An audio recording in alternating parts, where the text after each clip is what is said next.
E aí, pessoal, tudo bem com vocês?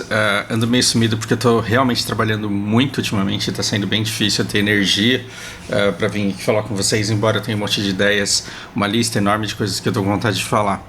Vocês me pediram para falar sobre o caso do menino Henry, e eu não vou falar sobre isso por falta de conhecimento de causa, porque eu escolhi não acompanhar o caso, embora conversando com a Lari eu entendi algumas coisas que me permitem falar sobre isso, só que eu vou fazer isso num outro vídeo, na verdade falando sobre outra coisa. O motivo que me traz aqui é porque eu vi que viralizou pelo menos nas minhas redes sociais. Vocês vão me adicionando, eu vou aceitando todo mundo, eu vou acompanhando a timeline de vocês, e aí eu vou vendo determinadas coisas, e eu vi isso daqui sendo muito repostado.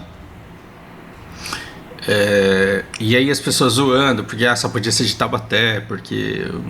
E o cara é nórdico, isso daqui é excesso de RPG. E aí eu decidi emendar com uma outra coisa que eu encontrei aqui, que basicamente esse daqui é o cara que assediou o menino lá, o motoboy, no condomínio de luxo dele. Aquele menino que era testemunha de Jeová, que virou celebridade depois que ele teve uma postura exemplar ali. Aparentemente ele tá de volta para dizer que ele é... Você é italiano mesmo? Eu sou nórdico mesmo, eu sou otário. Então ele tá aqui para dizer que ele é nórdico. Então assim, a gente tem uma invasão de nórdicos no nosso país. E antes de vocês acharem que o problema são os nórdicos, né, antes de vocês acharem que a série Vikings está fazendo mal pra gente, há que se considerar determinadas coisas. Em relação a isso, você vê um comportamento desse cara... Ele não está completamente descontrolado e ele não quer sair matando todo mundo, e você vê que a agressividade dele é muito fruto do medo, e isso eu nem precisei chegar no final do vídeo para entender, e me aperta o coração, porque isso daqui poderia ser minha irmã.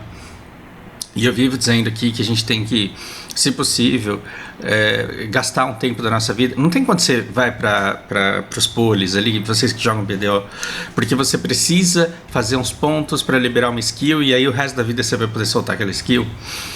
Vale a pena você navegar na internet, YouTube, vale a pena você estudar todos os transtornos mentais, psicopatia, esquizofrenia, autismo, que não é um transtorno mental, e é muito importante que você saiba a diferença entre dele e dos outros, e até a bipolaridade, borderline. Isso é uma habilidade que você adquire pro resto da vida para conseguir interpretar o mundo melhor. E você vê que esse cara, ele tem uma agressividade muito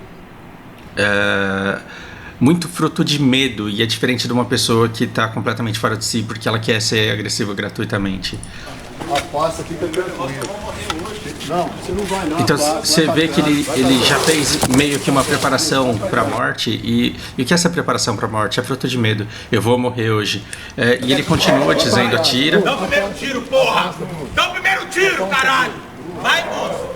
Vai, mano! Então ele tá lá, né, com o escudo, com o espeto, e dê uma olhada no finalzinho do vídeo aqui.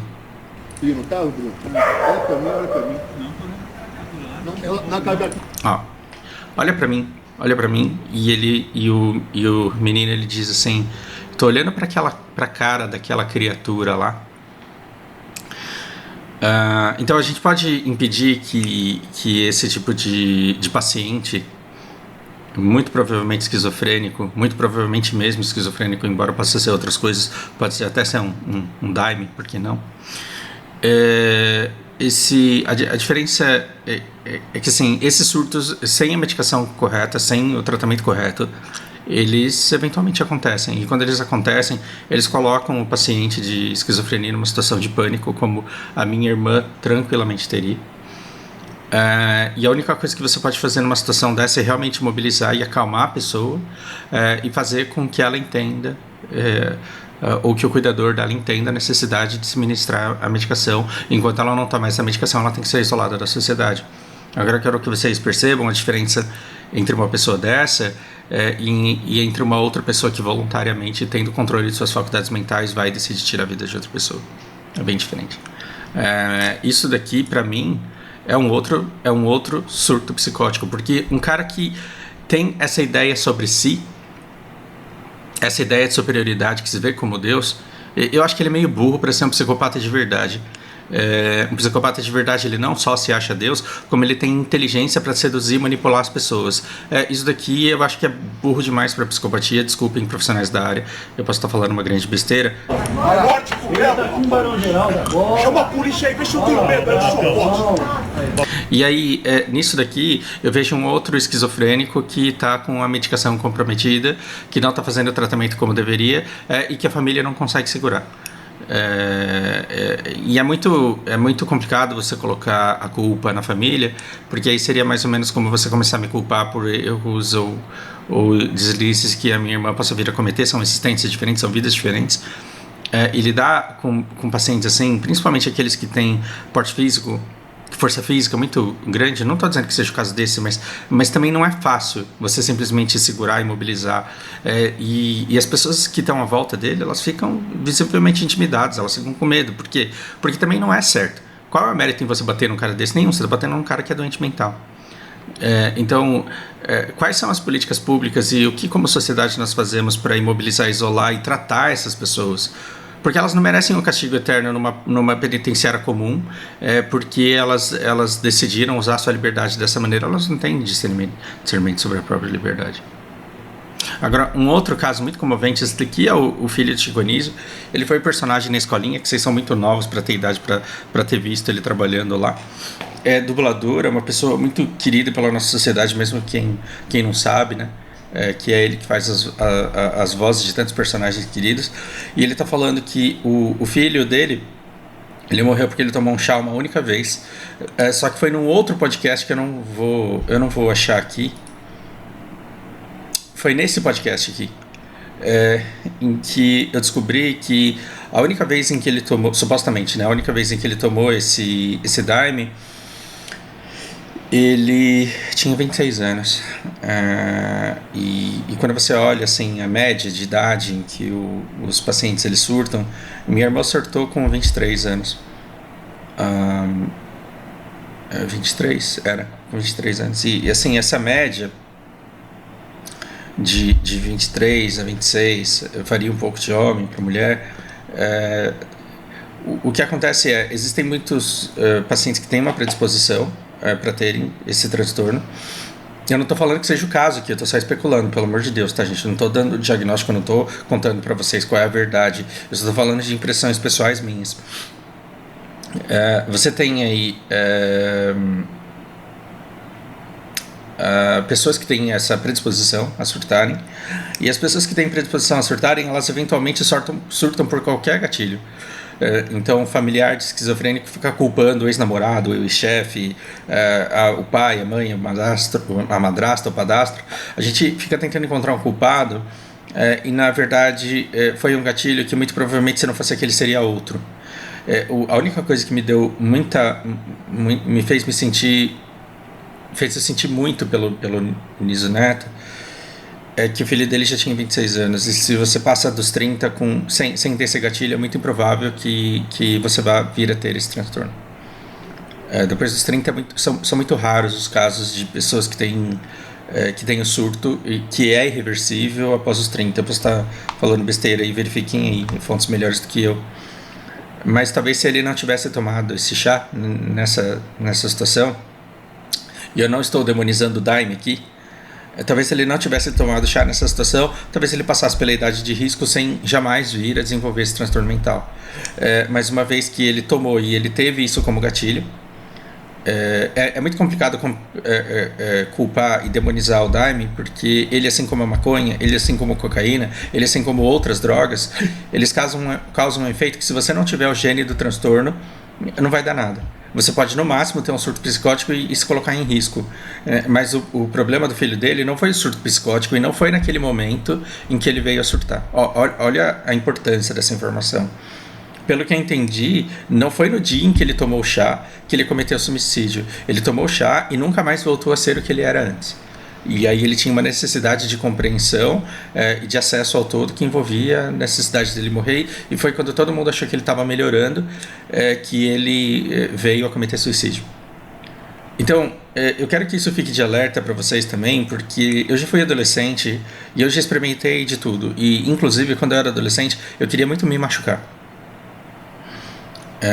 Então, determinadas coisas, determinadas experiências, elas devem ser feitas sabendo que você pode vir a sofrer consequências dela pro resto da sua vida. Pro resto da sua vida. Pense muito bem. E eu sou super a favor desse negócio de experiências.